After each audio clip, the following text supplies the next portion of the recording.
Voy a leerle un versículo. Velad pues en todo tiempo, orando que seáis tenidos por dignos de escapar de todas estas cosas que vendrán y de estar en pie delante del Hijo del Hombre. He comenzado por el último verso que vamos a comentar. Es Lucas 21:36. Vamos a continuar tratando de comprender las cosas que han de pasar, las señales de las que habló Jesús antes de su retorno. Y hablábamos de, entre ellas, solamente nos dio tiempo de dos, la apostasía y la posibilidad técnica de dominar a los millones y millones de habitantes de la tierra, que son dos señales muy claras de nuestro tiempo, dos señales que en esas formas no existieron antes, no existieron en la historia. Continuaremos buscando cuáles son esas señales, pero comencemos deteniéndonos en la reflexión de este verso 36. Velad pues en todo tiempo, orando que seáis tenidos por dignos de escapar de todas estas cosas que vendrán y de estar en pie delante del Hijo del Hombre. Es un versículo difícil. Podría uno pensar si hay que alcanzar una cierta dignidad. Veremos otras traducciones para hacer más clara la lectura. Y también en qué sentido vamos a escapar, es decir, que no las vamos a ver o que estando en ellas vamos a poder atravesarlas con paciencia. Voy a leer el texto en griego y voy a leer también la versión del Nuevo Testamento que el día de hoy presentamos, que es el Testamento de Pablo Besón. El texto en griego dice así: Agrimnite de empandi kairo, deomeni nakatishisite, ekfigin tafta panda, tamelon tagineste, que estanice en prosen tuio anthropu. ¿Qué significa?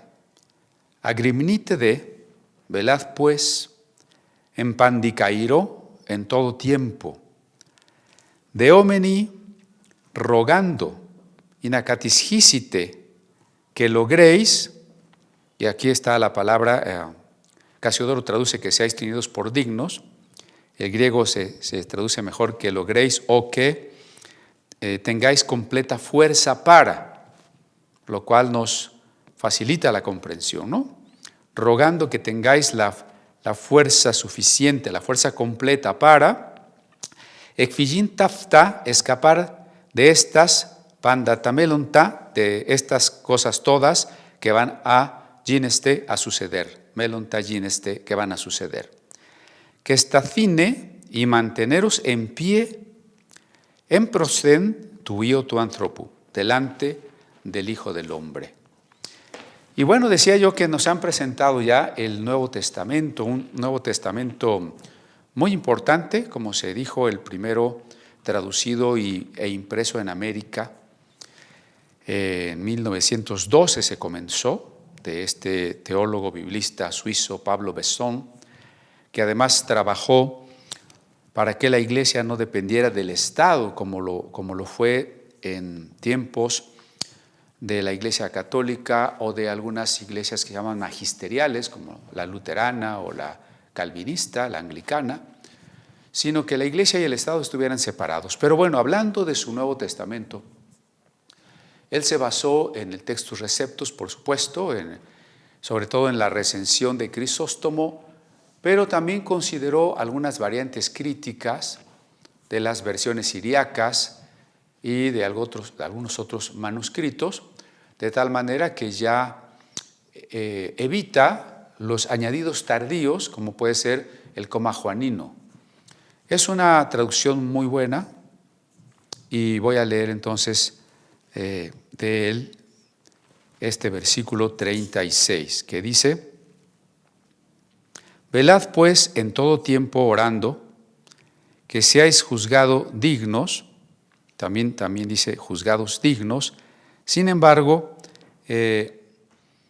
hace una aclaración muy interesante, ¿no? Si los cristianos no fuésemos a vivir la tribulación porque la iglesia se fue, dice Pablo Besón que esta exhortación sería ociosa. Si el arrebatamiento fuera antes de la tribulación, la exhortación sería ociosa, porque se está exhortando para que nosotros podamos tener la fuerza suficiente de escapar de todas estas cosas que han de venir y de estar en pie delante del Hijo del Hombre. Si nos quedamos con la traducción, para que seáis tenidos por dignos, debemos pensar no en una dignidad alcanzada por nosotros mismos, no en una dignidad intrínseca, sino en una dignidad conferida, en un honor inmerecido que el Señor nos da. ¿Y por qué nos daría ese honor? Simplemente porque a la manera de Jacob en la lucha con aquel ángel, con aquel varón, nos abrazamos a los pies y le decimos: Señor, no te suelto hasta que no me bendigas, no te suelto hasta que no vengas, hasta que yo esté contigo. Y esa lucha dura toda la noche. Y en la literatura apocalíptica, como en la poética mística, la noche representa el tiempo en que Cristo no está con nosotros. El regreso de Cristo es la salida del sol, es la aparición de la primera estrella, el lucero de la mañana, es el amanecer. Y si soportamos hasta el amanecer, tomados de Cristo, entonces se nos respalda en la fidelidad de Dios para conferirnos graciosamente, es decir, por su pura misericordia, el poder estar en pie. Eso quiere decir tener esa entereza, levantar la cabeza sin avergonzarnos, esa dignidad de poderle recibir con todo el gozo, de poderle recibir ahora con el título que Lucas ha preferido en todos estos pasajes, el Hijo del Hombre, es decir, ese ser humano celestial que ciertamente fue humillado como Hijo del Hombre, fue un pequeñito y fue alguien que experimentó la muerte, pero como Hijo del Hombre ahora, así como lo vio el Enoc en sus visiones, está glorificado y viene glorioso a establecer su reino. Leamos solamente a manera de repaso a partir del versículo 31. Así también vosotros, cuando veáis que suceden estas cosas, sabed que está cerca el reino de Dios. De cierto os digo que no pasará esta generación hasta que todo esto acontezca. El cielo y la tierra pasarán, mas mis palabras no pasarán. Mirad también por vosotros mismos que vuestros corazones no se carguen de glotonería y embriaguez y de los afanes de esta vida, y venga de repente sobre vosotros aquel día.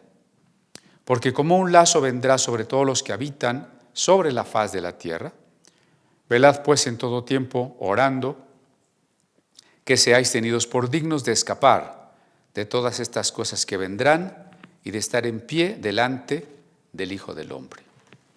Hemos empezado de atrás para adelante, ¿no? Del verso 36. Ahora vamos al verso 34. ¿Por qué tenemos que velar, perseverar y estar orando? Porque la exhortación comienza en el 34. Mirad también por vosotros mismos, vigílense, cada uno de nosotros, vigílese a sí mismo. ¿Para qué? Para que vuestros corazones no se carguen de glotonería y embriaguez y de los afanes de esta vida. Son tres cosas: la glotonería, la embriaguez, los afanes de esta vida. Y venga de repente sobre vosotros aquel día, porque como un lazo vendrá sobre todos los que habitan la faz de la tierra. Es un pensamiento completo, todo esto es una cláusula, ¿no? Es decir, para las personas que no creen que Jesús ha de regresar, para aquellos que lo han oído pero lo consideran no importante, poco probable, o que poco a poco se han ido distrayendo. Aquel día el retorno de Jesús vendrá repentinamente como un lazo. ¿Qué significa eso? Bueno, vamos a ver un pasaje en el libro de el Eclesiastés. Si me ayuda a buscar en Eclesiastés 9, tenemos el ejemplo de lo que quiere decir este pasaje.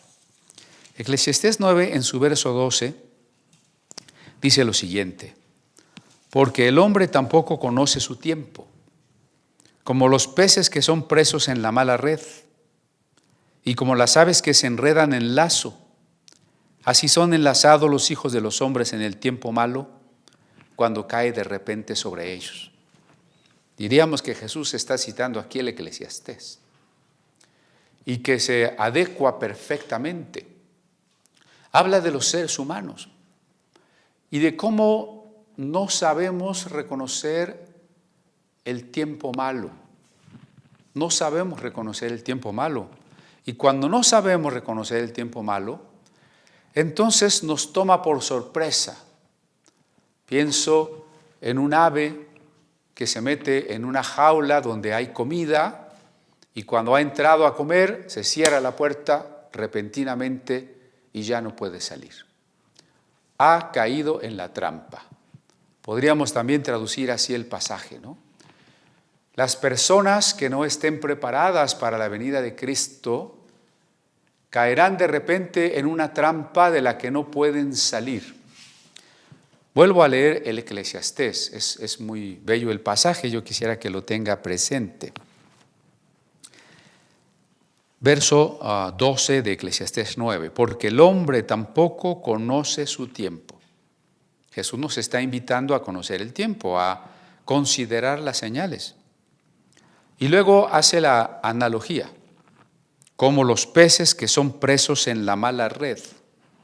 No solo usa el sustantivo red, sino le pone un adjetivo, ¿no?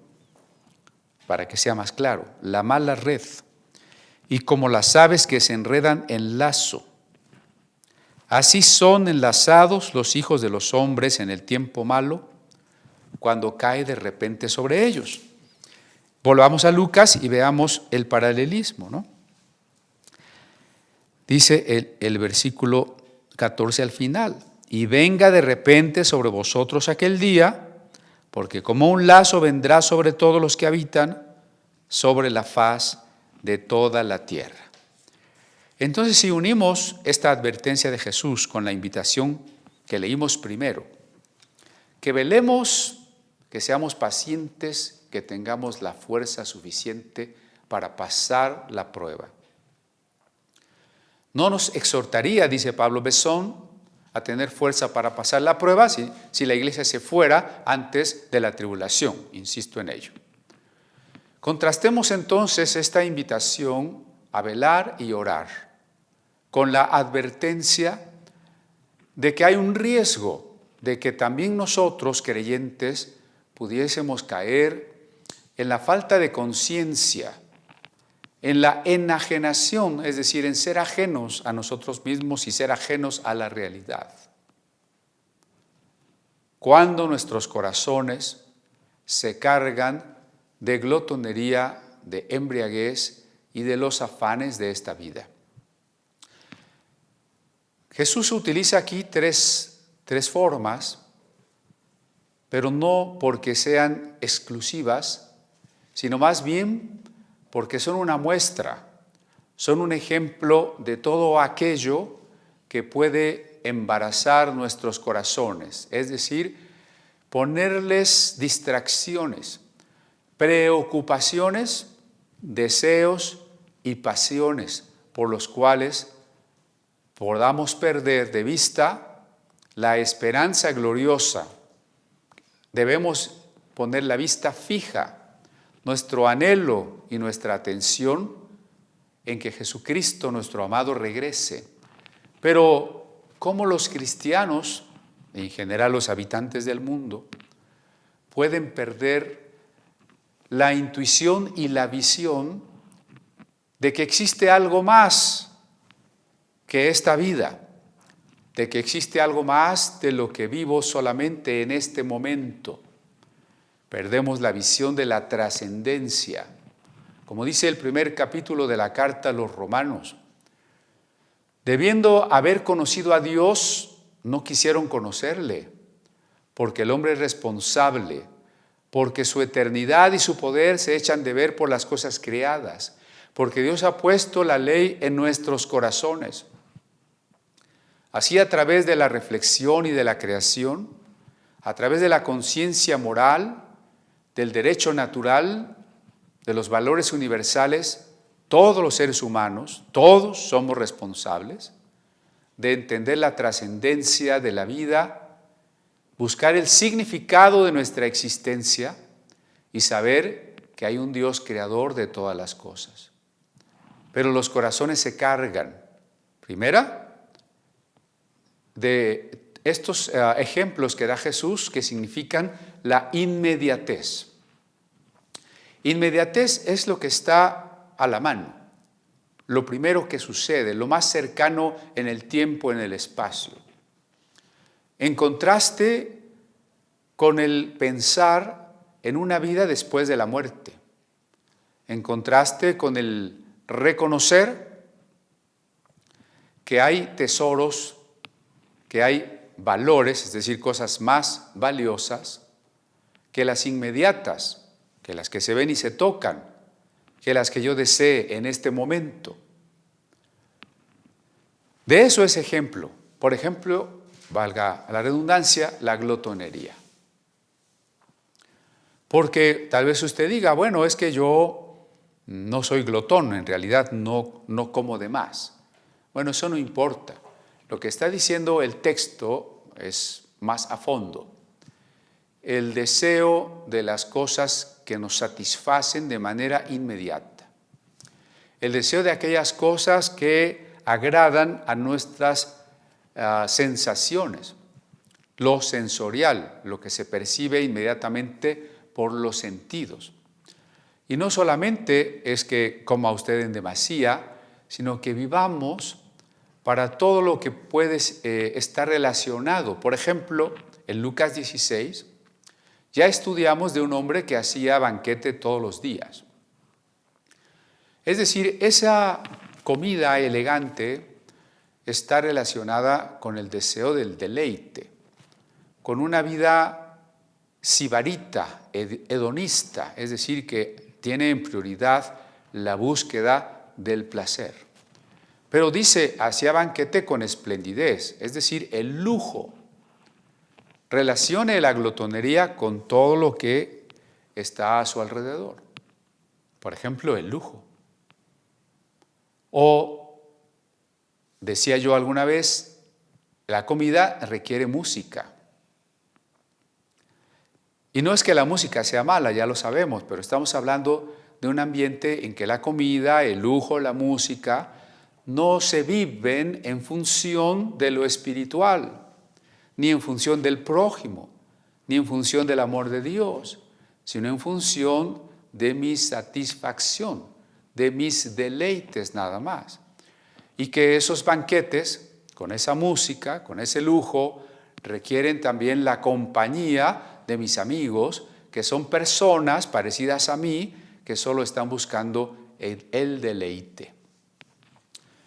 Entonces, ¿cuántas situaciones hay en nuestra vida, aún como cristianos, en las que solo estamos buscando el deleite en todas las cosas que hacemos, en las cosas que compramos, en lo que queremos adquirir, en lo que queremos alcanzar, en cómo quisiéramos que nuestra vida sucediera, incluso como desde los púlpitos se predica que el cristianismo debería ser la fe en que Dios quiere hacerme rico, darme abundancia, darme bienes a manos llenas para que yo pueda vivir disfrutando. Todo esto, lo único que logra es cargar mi corazón de glotonería. Ahora, la advertencia es útil Porque es imperceptible, es gradual la manera en que yo voy a caer en la trampa. El ave que entra en la jaula para comer no sabe, o como dice Proverbios del necio, como el ave que no sabe que es contra su vida hasta que la saeta traspasó su hígado. Ese es el problema, no nos damos cuenta que hay una trampa. Dice, como lazo será sobre los habitantes de la tierra. No nos damos cuenta que hay una trampa, porque el ir cayendo, el ir entrando en esa trampa es agradable, es atractivo. Si el pez o el ave no vieran un anzuelo, una comida, no caerían en la trampa. Y no nos damos cuenta que es una trampa. Así que el cristiano comienza a vivir cómodamente. Pregúntese, y no es que yo quiera ser extremista, radical o demasiado duro, pero pregúntese, ¿qué tan cómodamente vive usted?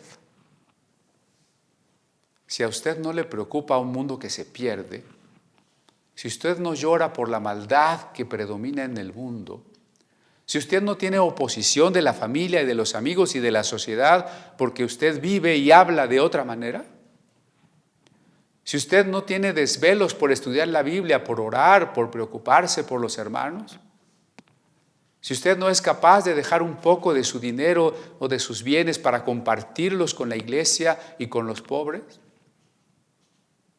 pregúntese, ¿qué tan cómodamente vive usted? Y si usted vive muy cómodo, déjeme decirle, su corazón se está cargando de glotonería. No seamos tan literalistas y decir, bueno, yo no me siento a la mesa y me como 10 platos.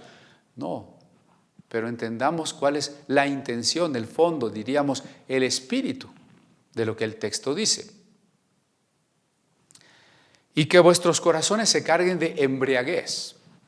Y tal vez usted me diga, bueno, es que yo no tomo ni siquiera una copita. Bueno, yo no como ni chocolates envinados. Entonces a mí no se me aplica esto de la embriaguez. Mire, detrás mío, y no quiero que se me olvide, lo voy a explicar de una vez, tengo un fondo que tal vez usted se pregunte, qué extraño dibujo o pintura han colocado el día de hoy en Comunidad Apostólica, ¿no? Bueno, déjeme decirle una especie de confesión. El título de nuestras reflexiones, como las escenas que colocamos aquí, como los ejemplares de la Biblia que mostramos, tienen algunas intenciones en común. Una, ser intrigantes, despertar el interés, precisamente que usted diga, bueno, ¿qué es eso de las señales contemporáneas del misterio de iniquidad? Que fue el título del domingo pasado. ¿O qué es eso de que la bestia tiene permitido matar a los santos? Porque si usted se pregunta por el título, bueno, tal vez se interese por lo que vamos a explicar. Pero también buscamos que haya un contenido profundo, ¿no?, a lo largo de la reflexión o en los ejemplares que presentamos.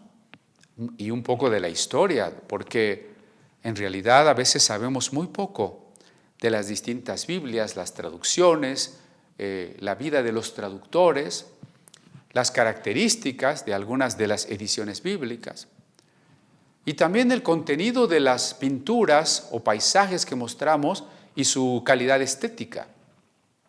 En este caso la pintura es de un hombre que fue también poeta, fue pintor y fue poeta, y se llamó William Blake,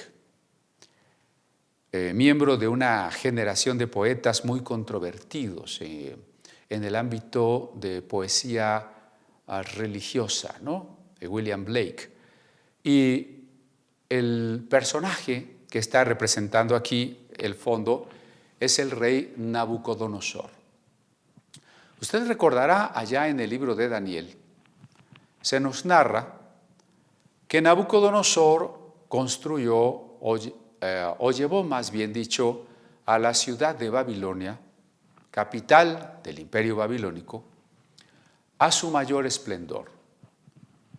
Se habla de una de las 7 grandes maravillas del mundo antiguo, los jardines colgantes de Babilonia, de el espesor o ancho de sus murallas por las cuales podría correr un carro de caballos. Una ciudad esplendorosa, un imperio vastísimo, muy extenso, con grandes templos para los dioses principales como el dios Marduk. Pero Nabucodonosor alguna vez comenzó a jactarse de las hazañas que él había logrado.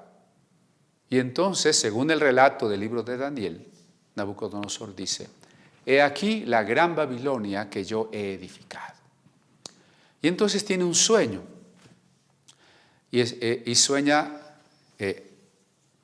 de un árbol que es cortado, aunque el tocón, la raíz y una partecita del pie del tronco quedan allí, y entonces nadie le sabe explicar su sueño, y viene el profeta Daniel, claro, es una construcción narrativa nada más, viene el profeta Daniel y le dice: ese sueño significa que tú vas a vivir 7 años como una bestia, hasta que reconozcas que nosotros los seres humanos somos vanidad, somos polvo, hasta que mires hacia Dios, hacia el Altísimo, volverás a recuperar la razón. Según el relato, Nabucodonosor escucha la interpretación del sueño, pero parece que no hace mucho caso. Y efectivamente continúa en su actitud de vanagloria, de soberbia, y pierde la razón. Y se comporta como un animal que come hierba, que se deja crecer el pelo y las uñas, y después de 7 años recupera la razón. ¿Qué tiene que ver con todo lo que estamos diciendo? Bueno, en la interpretación del judaísmo tardío, Babilonia, Nabucodonosor, el cautiverio de los judíos, y aún la Torre de Babel, que pertenece a la misma región, representan la religión falsa, la cuna de la astrología y de la adoración a las criaturas que no son dioses. Y Nabucodonosor es el signo del gobernante que se diviniza y que por tanto pierde la razón. Así que he querido poner esta ilustración para que pensemos no solo en Nabucodonosor, que se representa aquí, sino en el anticristo y en todos los anticristos. Ya hemos dicho varias veces que ha habido muchos anticristos. Y el anticristo final, como los que le han precedido, se diviniza.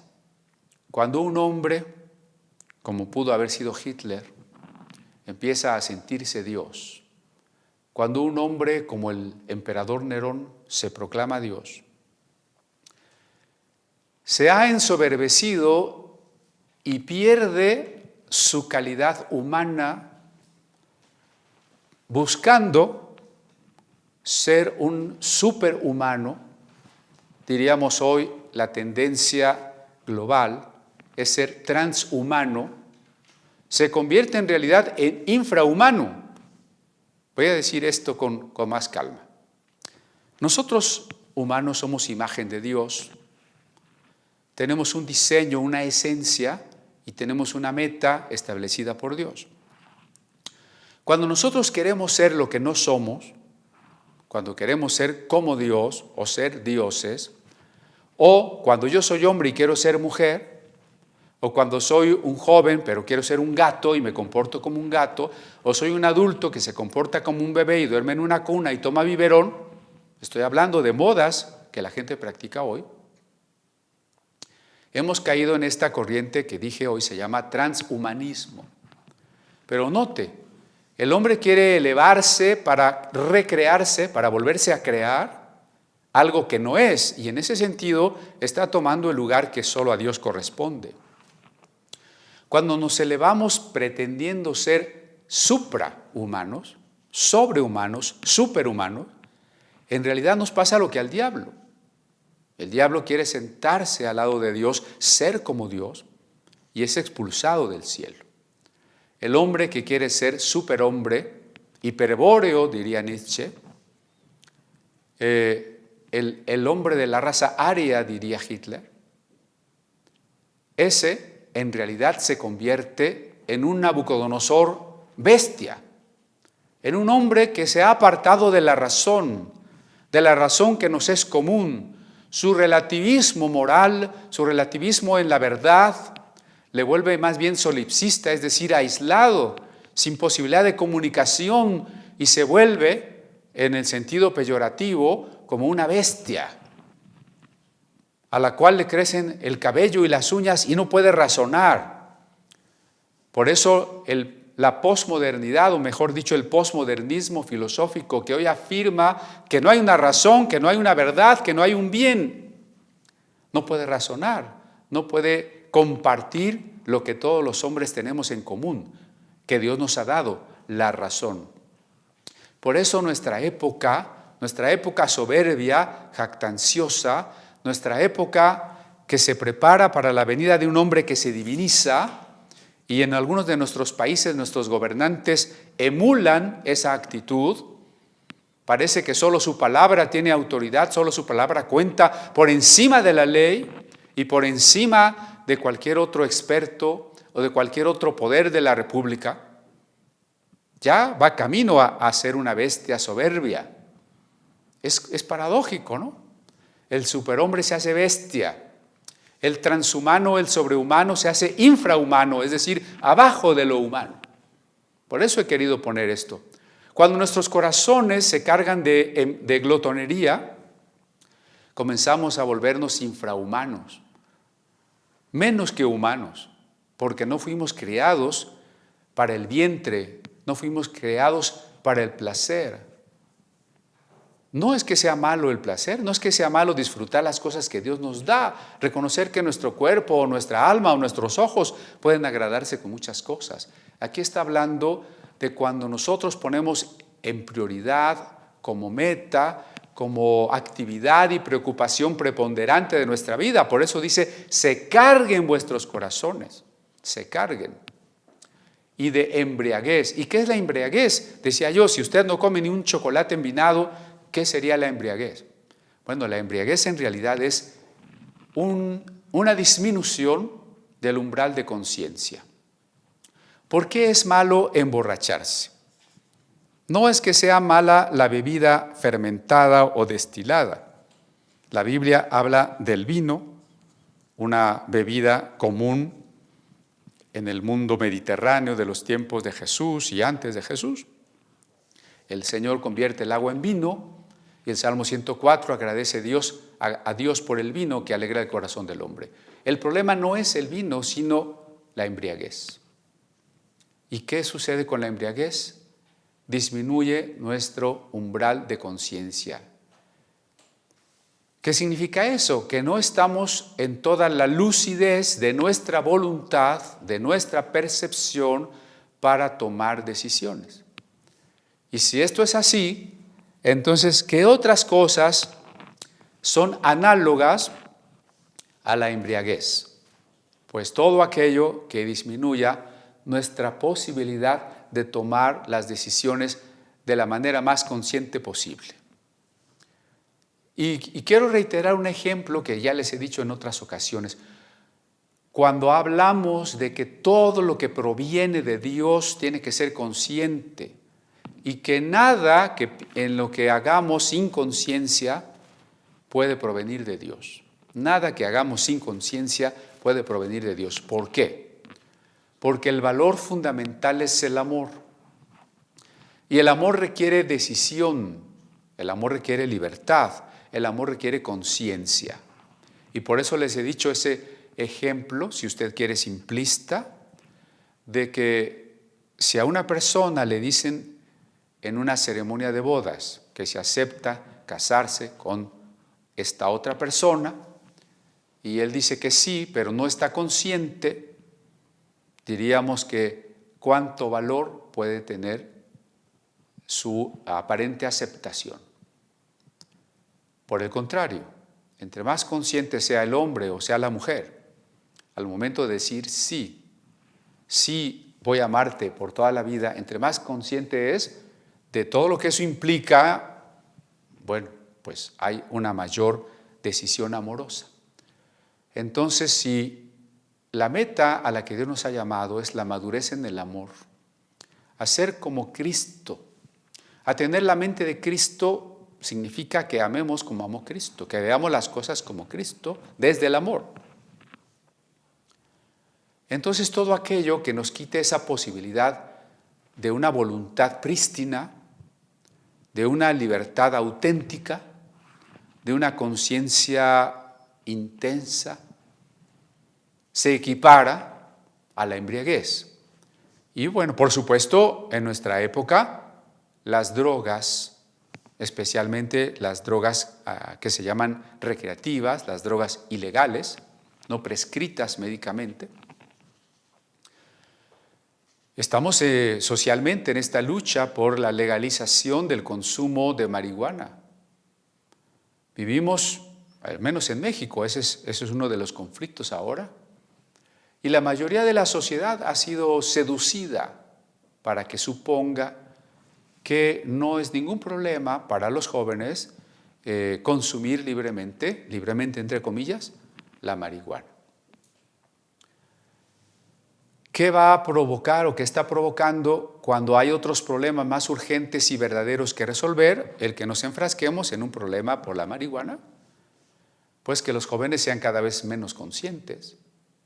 Pero si vivimos también en un país en el que algunos de los capos de la droga son mexicanos y tienen extendidos sus pandillas, sus cárteles, se dice ahora, por todo el mundo, y si nuestro gobierno no los enfrenta, sino les permite trabajar libremente, pues estamos en una época donde los enervantes, los estupefacientes, están cundiendo por toda la sociedad, amenazando a adormecer más a la sociedad y destruir las generaciones venideras.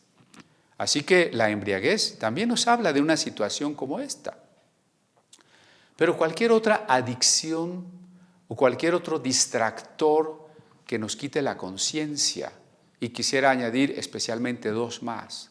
Uno de ellos, el emocionalismo, que en su mayor parte se explota sobre todo a través de la música, incluidas las iglesias. Cuando en una iglesia donde el grupo de rock que está al frente, con sus grandes bocinas, ejecutando la música en alta intensidad, con una exageración del ritmo a partir sobre todo de la batería, y cantan durante media hora, una hora o más sin parar, cantos de música que va dirigida más que a el espíritu y al intelecto, desafiándolos con la belleza. No, es música repetitiva, superficial, simplista, que agrada solamente a los sentidos físicos, por supuesto. Y cuando esa música se repite por más de una hora, y cuando algunos de esos cantos o alguna de esas frases se canta por 15, por 20 minutos, lo único que estamos haciendo es provocar un enardecimiento en las personas, exacerbando indebidamente las emociones para que caigan en un estado de semiconciencia en donde sean absolutamente manipulados. Entonces es sorprendente que en una iglesia que en teoría convoca o debería convocar a la libertad con que Cristo nos hizo libres, distorsione de tal manera el concepto libertad que ahora quiera que signifique que libertad es gritar, tirarnos al piso o cantar durante quién sabe cuántas horas una sola frase hasta que caigamos en ese estado hipnótico de histeria colectiva en el que ya es muy fácil que nos convenzan de que todos tenemos que caernos al piso o que todos debemos vaciar nuestros bolsillos y dar todo lo que tenemos o hacer cualquier otra cosa, aceptar cualquier nueva revelación y prácticamente rendir pleitesía al apóstol que está al frente y que está recibiendo las últimas revelaciones del cielo. Entonces, las iglesias, con su forma de explotar el emocionalismo apartado de la meditación de la Biblia, del escudriñar las Escrituras, de la conciencia plena con la que deberíamos acercarnos en la oración, un examen interior sobre nuestros pecados. En vez de eso, solamente desde el inicio de la reunión se exaltan las emociones y se lleva a las personas en ese enardecimiento, en esa marea que es contagiosa socialmente. Al estar un individuo en un grupo que se comporta de cierta manera, es arrastrado por la ola de emociones. Digo, es triste que las iglesias ahora contribuyan a la embriaguez, en el mal sentido de la palabra, aunque le quieran llamar embriaguez del espíritu. Es una pérdida de la conciencia. Los cristianos allí se irán muy contentos a su casa pensando que hubo un gran avivamiento, que se sintieron muy bien, pero no hubo ningún examen profundo acerca de su vida ni acerca de lo que Dios les pedía desde las Sagradas Escrituras. Otra forma de caer en esta pérdida de conciencia es aceptar la publicidad con la cual somos bombardeados constantemente, aceptar los discursos políticos y el lenguaje vacío. Cuando a usted le dicen frases o palabras que no significan nada. ¿Cuál es una palabra que no significa nada? Homofobia. ¿Cuál es una frase que no significa nada en realidad? Es que el aborto es un derecho de la mujer. Son palabras huecas, no tienen ningún significado. Y como eso, hay una serie de discursos políticos e ideológicos que la gente escucha y acepta y es arrastrada. Ahora estamos por llegar al Día de Muertos. Y otra de esas frases vacías es que conservemos nuestras tradiciones. Eso es vacío. ¿Cuáles son nuestras? ¿Por qué tengo que suponer que son nuestras? ¿Y por qué la palabra tradición implica que yo deba de conservarla? ¿Por qué no antes juzgarla? ¿Es una tradición buena o mala? ¿Justa o injusta? ¿Útil o inútil? ¿Benéfica o dañina? Son palabras huecas. Entonces, cuando nosotros nos dejamos arrastrar por el lenguaje engañoso, por la narrativa, como se llama el libro que se presentó hace un momento, porque la narrativa es la nueva arma de dominación. Ahora los países y los pueblos no son conquistados poniendo soldados en cada esquina con armas, sino con discursos, con inventos del lenguaje que interpretan la realidad como quieren que nosotros supongamos que es, apartándose de la realidad, convirtiéndola en una narrativa. Todo eso es una pérdida de conciencia. Y habrá alguna época en la historia en que las guerras y la dominación de los pueblos haya usado este recurso como ahora. Creo que no. Creo que es ahora más que nunca que bien podemos decir nuestros corazones se han cargado de glotonería y de embriaguez y de los afanes de esta vida, de las preocupaciones. Ya Jesús decía, y lo estudiamos ya también en este mismo Evangelio de Lucas, no se preocupen por la comida, por el vestido, por el día de mañana. Dios cuida de las aves, cuidará también de ustedes. Y en vez de preocuparnos por hacer tesoros en los cielos, estoy citando pasajes de Lucas que ya estudiamos, queremos hacer tesoros en la tierra. Nos afanamos por las riquezas y las preocupaciones y las actividades y las previsiones de esta vida. Y no es que tengamos que ser unos irresponsables que no podamos prever el mañana. Por el contrario, el cristiano, como un buen administrador, como lo vimos en la parábola del buen mayordomo, utiliza lo que Dios le ha dado, lo administra de la mejor manera y prevé para el mañana. pero no se preocupa, sino lo hace desde la fe, desde la sabiduría que Dios le da y sobre todo, las cosas de esta vida, las cosas del mañana, no son su prioridad. No puede ser la prioridad de usted, no puede ser la prioridad mía. Mañana, ¿con qué voy a pagar la renta? ¿Con qué me voy a jubilar? ¿Voy a tener dónde vivir? ¿En qué voy a trabajar?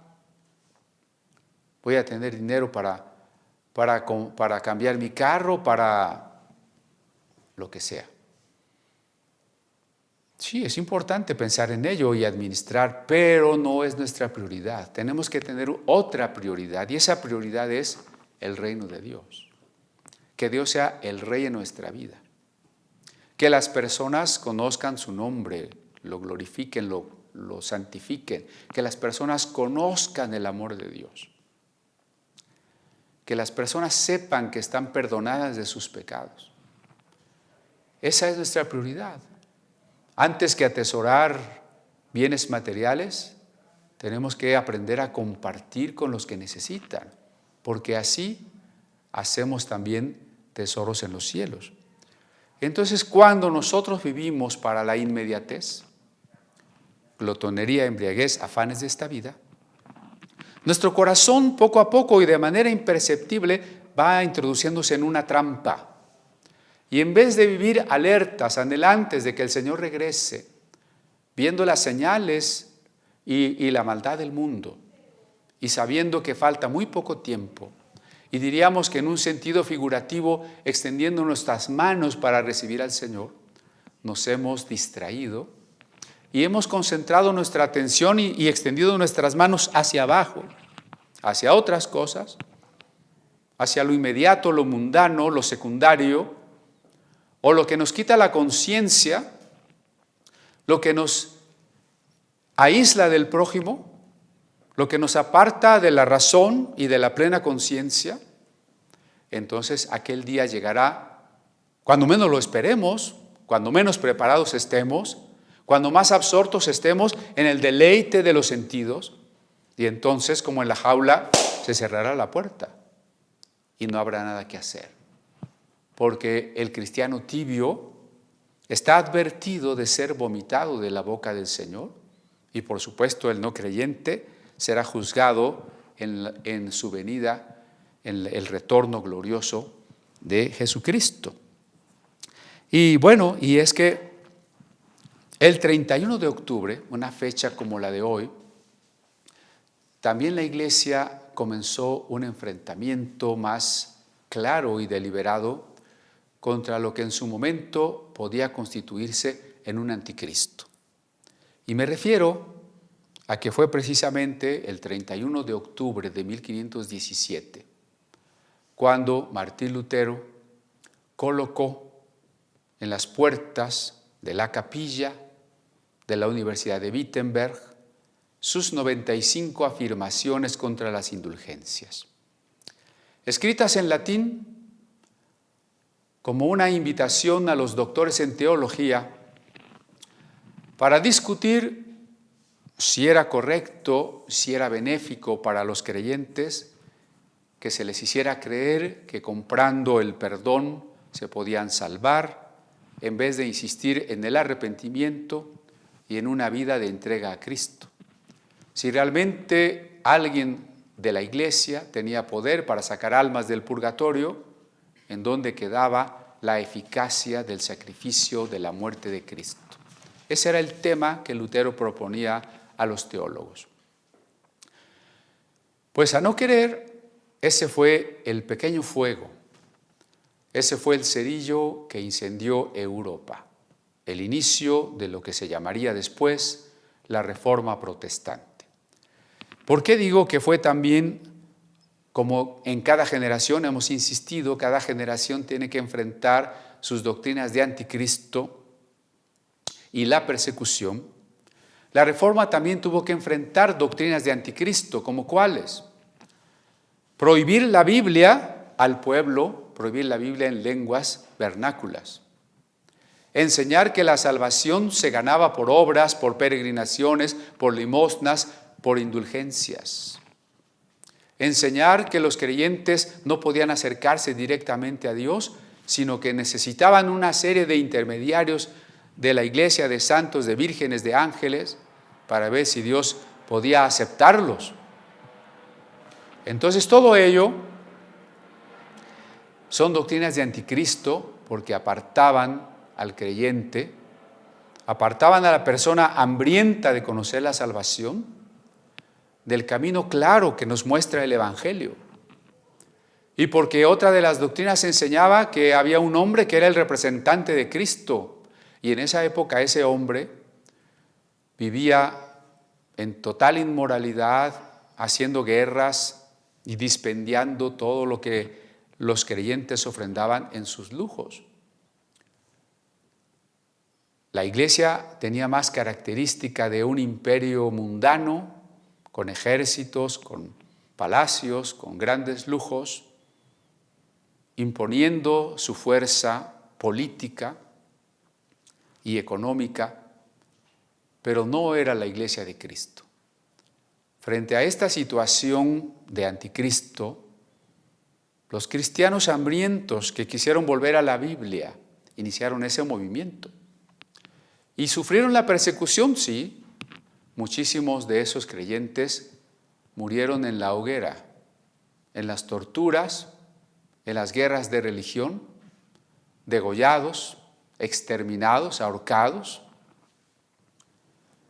Cada generación de cristianos, insisto, enfrenta su tribulación y enfrenta sus doctrinas de anticristo.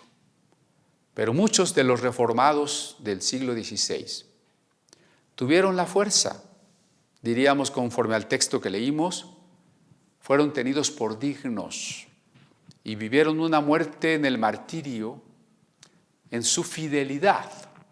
Dije una especie de paradoja, ¿no? A propósito, vivieron su muerte. ¿Por qué? Porque esa muerte que es sello de la fe, del testimonio, es también la receptora de la promesa de la corona de la vida. Así dice el texto, ¿no? Aquellos que han sido fieles hasta la muerte recibirán la corona de la vida. Así que nosotros hoy enfrentamos una exhortación por parte de Cristo, no dejar que nuestros corazones se carguen de la pérdida de la conciencia, de los placeres y de los afanes de la vida. Y nos toca hoy el ejemplo de celebrar un aniversario más del inicio de la Reforma Protestante. Y nos toca también dar respuesta en estos días con nuestra palabra y con nuestro testimonio a esta ola en el mundo que va imponiendo con actividades y celebraciones aparentemente muy inocentes, un culto por la muerte. Parece inocente que sea como un juego para los niños, una noche de brujas, los disfraces, que nuestros amados familiares muertos puedan venir a visitarnos. Todo eso es dulce, es tierno, es bonito, es una tradición. Pero ¿cuál es el resultado a largo plazo? Se va sembrando en el mundo un culto a la muerte. Y ya tenemos claro cómo fue el imperio azteca, un imperio que dio culto a la muerte, que terminó haciendo sacrificios humanos, haciendo enormes pilas de cráneos de los sacrificados. Nosotros estamos llamados a proclamar la vida, porque Cristo ha resucitado, porque al final de la historia del universo y al final de la historia de la humanidad, lo que triunfa no es la muerte, no es la desaparición, no es la nada. Lo que triunfa es el ser, es la vida y la vida eterna. Por eso nosotros no podemos dejarnos arrastrar por otra ola enajenante de pérdida de conciencia, el culto a la muerte, con todas sus festividades luminosas, llamativas y la pompa con la que se quiere celebrar. Pongamos mucha atención. ¿Qué otras señales? Vamos a continuar con las señales, porque si me he querido adelantar a estos versículos de que debemos orar para tener la fuerza y que no debemos dejarnos distraer es precisamente porque al considerar las señales tengamos en mente eso, ¿no? Al decir, es que viene la apostasía, entonces, Señor, voy a velar y a orar para tener la fuerza, la sabiduría, la perseverancia de no caer en la apostasía. Y si hablamos de cómo la tecnología nos quita la conciencia, porque usted puede ver ahora a las familias separadas, incomunicadas, porque cada quien está con su teléfono. Puede ver a los niños y adolescentes sumergidos en su tablet, en su computadora, ya no juegan, ya no conviven, viven un solipsismo ahí entre sus juegos y correos y amigos líquidos virtuales falsos. Eso también es una pérdida de conciencia. ¿Cómo vamos a enfrentar la tecnología? ¿Cómo vamos a usarla con sabiduría sabiendo que todo uso de esa tecnología también brinda los elementos para que seamos espiados y posteriormente perseguidos o manipulados? Si no queremos ser manipulados, vamos a ser perseguidos. ¿Cómo vamos a enfrentar estas señales? Una siguiente señal es la inmoralidad de Sodoma. No voy a extenderme en ello porque ya lo comentamos en otro pasaje del mismo Evangelio de Lucas, precisamente en otra de las pláticas escatológicas de Jesús, cuando él decía, porque la venida del Hijo del Hombre será como en los días de Lot. Y entonces nos pusimos a hacer un repaso, cómo fueron los días de Lot. Y vimos que él vivía entre las ciudades de Sodoma y de Gomorra, y que eran ciudades llenas de ociosidad porque tenían abundancia de pan, ciudades injustas con el pobre y con los peregrinos y extranjeros, pero que tenían también un pecado por el cual han pasado a la memoria histórica, y es los vicios contra naturaleza. No se llamaba entonces homosexualidad, sino vicios contra la naturaleza. Y el relato del Génesis y la lectura que hace la epístola de Judas del mismo relato, que ya comentamos, son muy claros. Esas ciudades fueron destruidas por un juicio de Dios a causa de que no se podían contar 5 justos en esa ciudad. Así es la época que nos ha tocado vivir. Exactamente así es. Esta justificación y esta existencia de personas atraídas por el mismo sexo comenzó de manera escasa. Unos aquí, otros allá, de repente una primera marcha del orgullo con unos pocos asistentes, algún bar reservado para ellos por ahí, y poco a poco se han multiplicado. Poco a poco han ido cooptando todos los aspectos de la sociedad.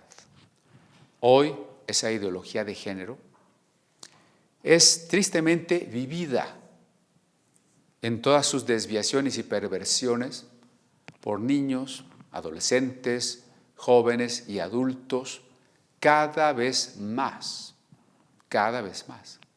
Pero también se nos ha impuesto o se está imponiendo desde la educación, desde las instituciones del Poder Judicial, desde la publicidad y la manera en cómo se comportan las compañías publicitarias y los bancos y todo tipo de empresas. Y no se diga los gobiernos y las leyes y el lenguaje y las iglesias. Nos estamos convirtiendo en Sodoma y Gomorra a pasos agigantados. Si usted es adolescente o niño, pues no ha podido percibir todavía de qué manera tan acelerada se multiplicó esto. Los que son adultos lo vivieron, lo vieron, lo saben perfectamente. De qué manera se ha multiplicado la maldad moral en donde se acepta por la mayoría que es válido tratar de ser lo que no se es. Y no solo se acepta, ¿sabe? Se impone. Se empieza a imponer a nuestros hijos en las escuelas, en las caricaturas, en las películas. De eso tengo que hablar todavía. Se empieza a imponer en las leyes que de manera positiva quieren ahora invadir todos los campos del derecho para infiltrarlos, saturarlos de esa ideología. Y por supuesto también con las leyes o normas que llevan una sentencia en contra de castigo para quienes estén o estemos en desacuerdo. No es solamente una conducta que cada individuo ha decidido, es ahora una ideología que se difunde por los gobiernos, que no luchan contra la discriminación, luchan por la promoción y por la imposición tiránica, dictatorial, de un pensamiento único.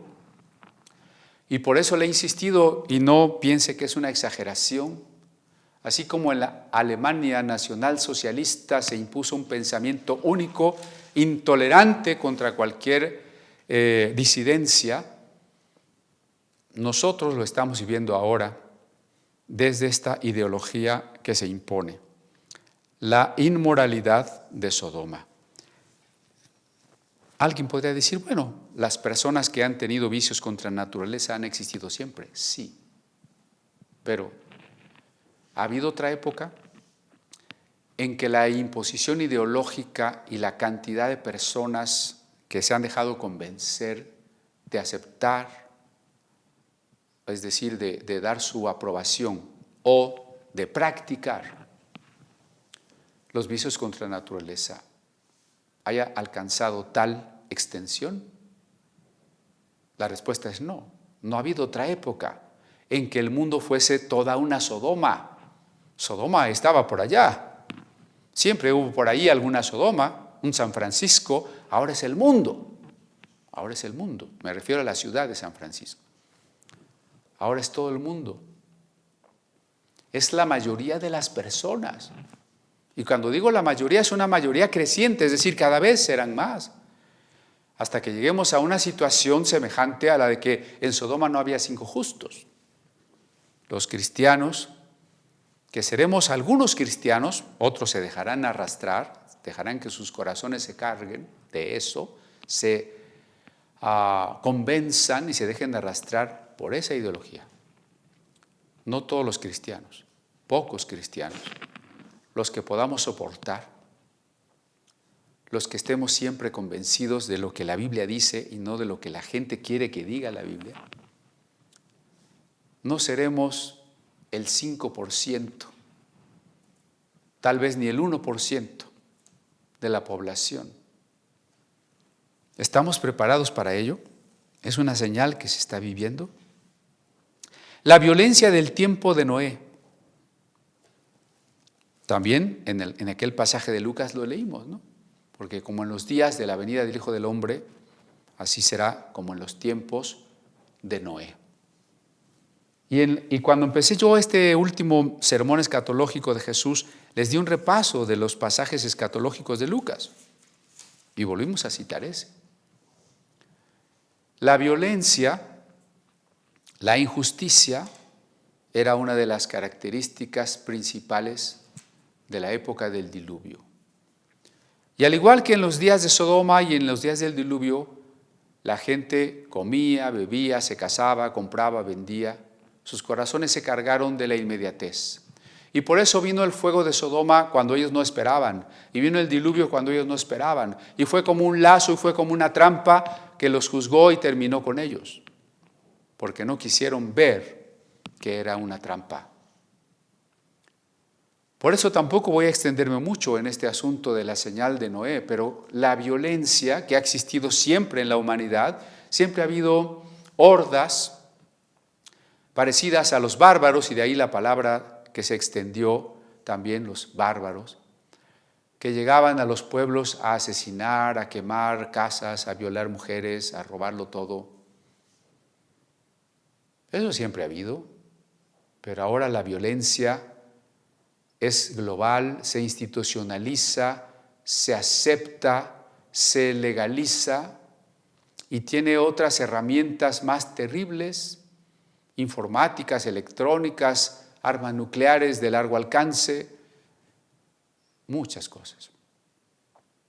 Es terrible la violencia que se siembra desde nuestros hijos a través de todos los programas de televisión, películas y superhéroes. La violencia que hay también imbuida para los adultos y jóvenes en los mismos medios de comunicación que he citado. Estamos en una época donde en un país como el nuestro no solo se parece a una guerra donde un enemigo nos hubiese invadido. Tenemos una guerra interna con más de 100,000 muertos solamente en lo que va de este periodo presidencial. Estamos llenos de violencia. Ya comenté alguna vez que al salir a la calle siempre vamos con un gran margen de posibilidades de que nos asalten, de que nos secuestren, de que nos agredan o de que nos maten.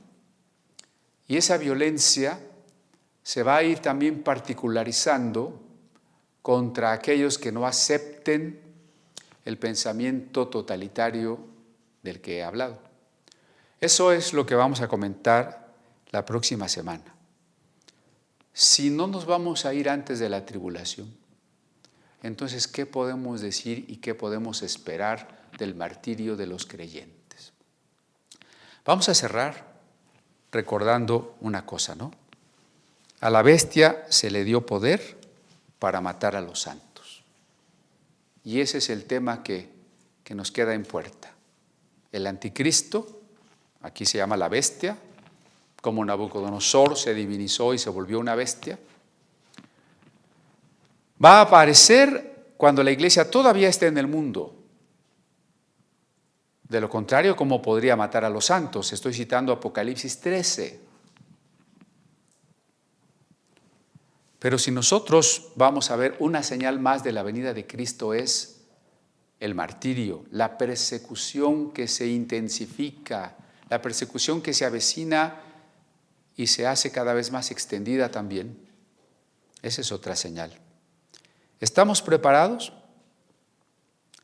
Quedémonos con la exhortación con la que iniciamos nuestra plática, que nuestros corazones no se carguen de glotonería, de placer de los sentidos, de pérdida de la conciencia que se deja arrastrar por la mentira, de preocupaciones secundarias que no tienen que ver con las prioridades que deberían ser las nuestras, los tesoros del reino de Dios. ¿Para qué? Para que así podamos velar. Verso 36. Velad pues en todo tiempo, orando, que seáis tenidos por dignos de escapar de todas estas cosas que vendrán y de estar en pie delante del Hijo del Hombre.